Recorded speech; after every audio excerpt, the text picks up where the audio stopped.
when Audra, you first found out about the family vlogs. Mm-hmm.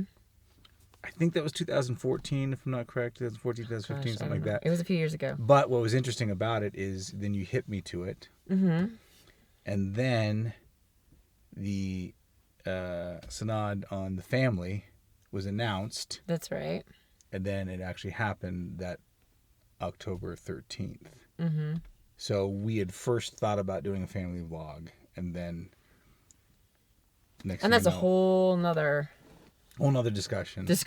Yeah. Talk about the Synod on the family and all of that. Yeah. But what was cool about it was just that at that point in history, we thought that everything was perfectly aligned in parallel. Like, we're going to work on the family vlog, and the Vatican's talking about the family. Like, it's... And because we're not what you would consider ideal Catholic family, in that where we are now took a lot of effort to get to. We were not, both cradle Catholics, devout our whole lives, getting married, raising a devout Catholic family. Right. You're talking about people with very, chaotic lives and a lot of personal decisions that we made. Very worldly. Very worldly. I probably don't need to wear my seatbelt anymore. Not Catholic, going through various religions and non-religions, and so I think to some degree we felt like we need to share how we got from point A to point B, but we realized that the vlog approach, the way traditionally vlogs are done, was not really for us and was not really going to accomplish what we wanted to. Yeah. So first we thought it was going to accomplish it from people getting to know us. Mm-hmm. And I think we still feel it's going to have some vlog-ish stuff. Because we still want you to get to know us. Yeah.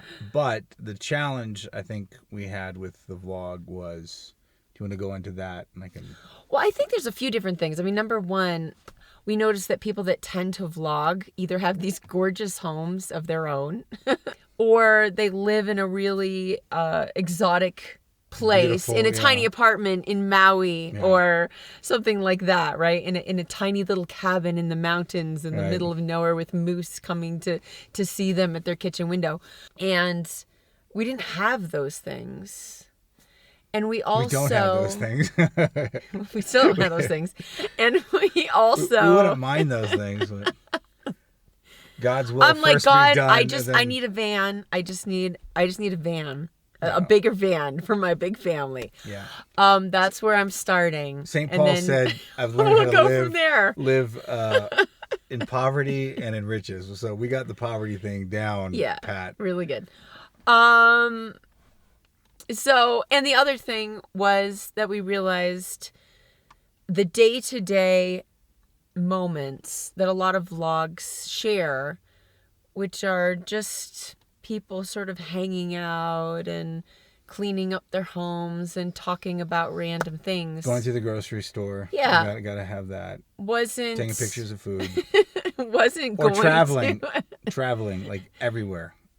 Like, now I'm going to Thailand to backpack for, like, 6 months on a... Well, that's generally moped. not the family vlog, right? That would be that would be an adventurous couple. You'll see a lot of adventurous couples that will do that. That don't have kids. Blurring the lines between vlogs. Right. Yeah.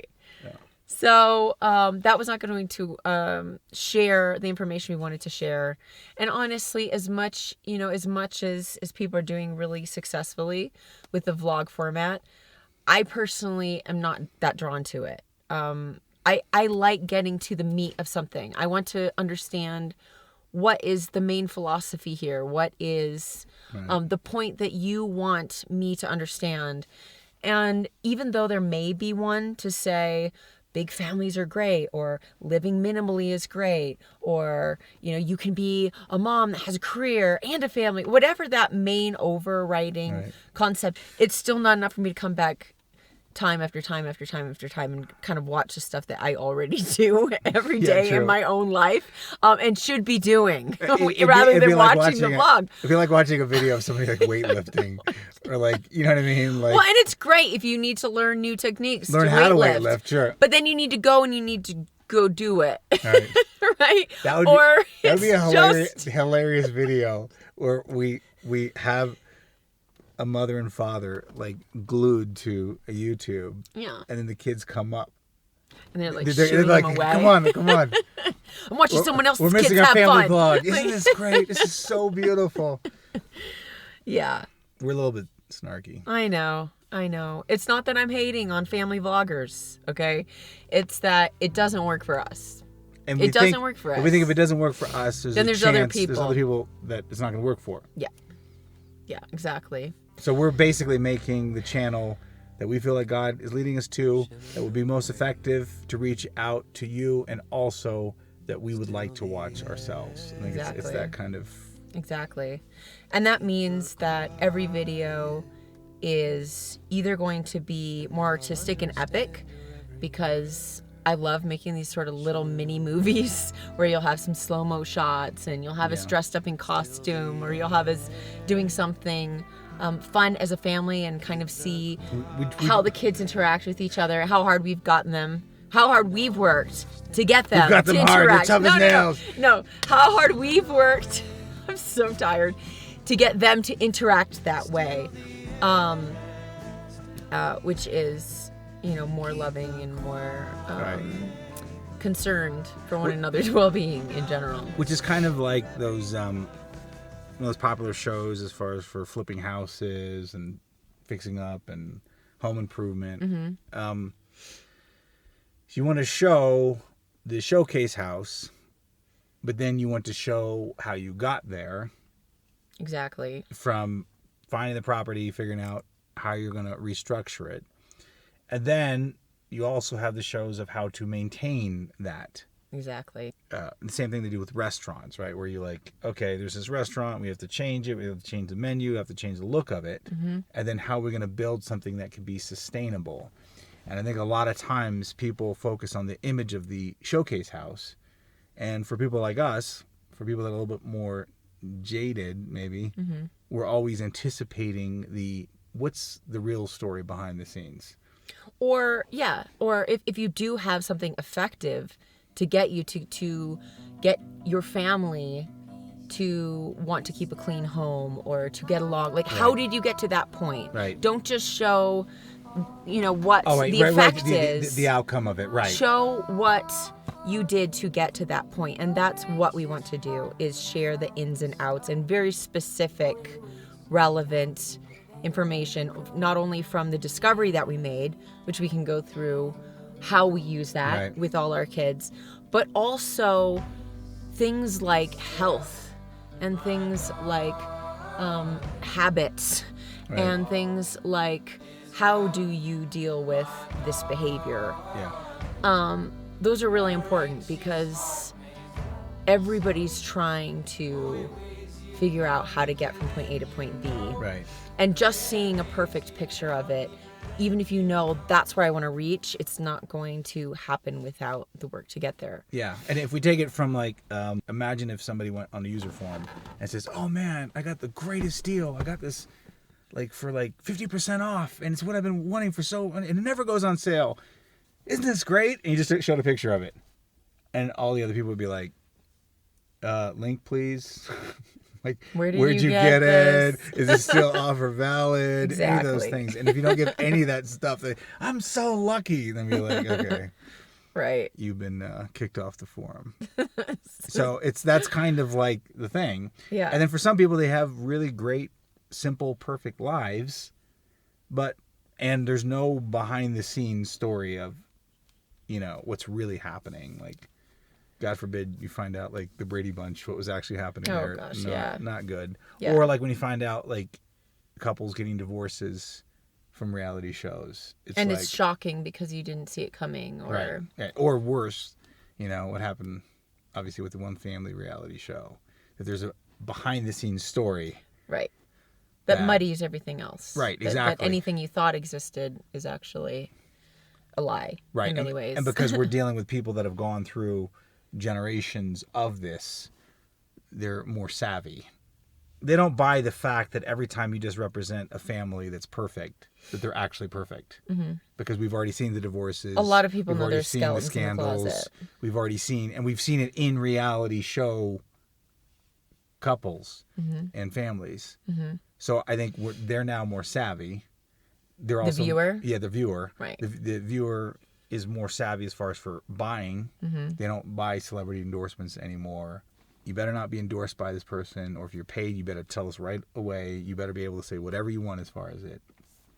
And in that same way, we're selling in a matter of speaks. I mean, everybody's selling anytime they communicate and try to influence.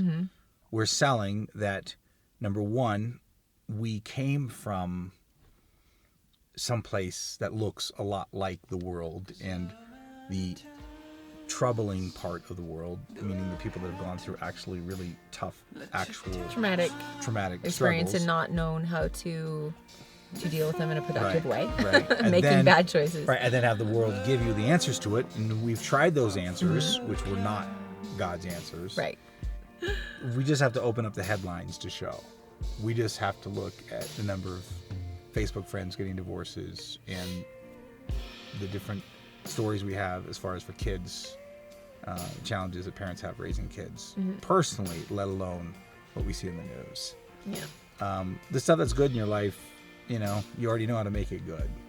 But it's like the stuff that's bad is like if you have the 90 or 100 things that could burn down the house.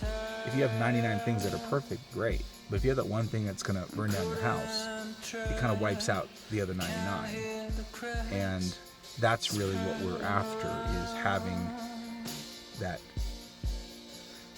ideal marriage and parenting and kids and relationship and family and faith that's sustainable, that's real, that's not fabricated. And going through the actual steps, not saying like, oh, I had such a rough life today because what's a trite reason to have a rough life? What You got stuck in bad traffic. Stuck in bad traffic, They ran out of the items that you needed at the store that day. Right. I don't know. Yeah. So that's, hopefully I've recovered nicely, maybe, kind of. But I will be the more offensive person of the two. It's true. We might as well just He put can't that help out it. there. Like, he's offensive without even realizing he's offensive. Yeah. But it makes him very real and honest, which is kind of an adorable trait too. He's not going to sugarcoat anything. Yeah. Hopefully there'll be a demographic that will be like ever. Yeah. But what you see is what you get, which is a pretty cool thing. So, again, Iconic House Family is one of our channels, one of several that we're going to have artistic films with the family and practical advice and what we've learned, and also I think opening it up, because sometimes we need advice as well, and that's I think the great thing about this. Yeah, we're searching your guys' forms just as much. Exactly. You guys aren't complete screw-ups. Every now and then you might stumble upon a pebble that we might be able to use. But no, it's true. We're constantly we just want it's again what the church says, what's true, what's good, and what's beautiful. Right. And that is why God wants us to have community, is to be able to help one another and share what we can and learn what we can, because it is tough. Yeah. It's tough. And what puts us in this position of the why to listen to us, the first thing is the scientific discovery that we made back in 2008.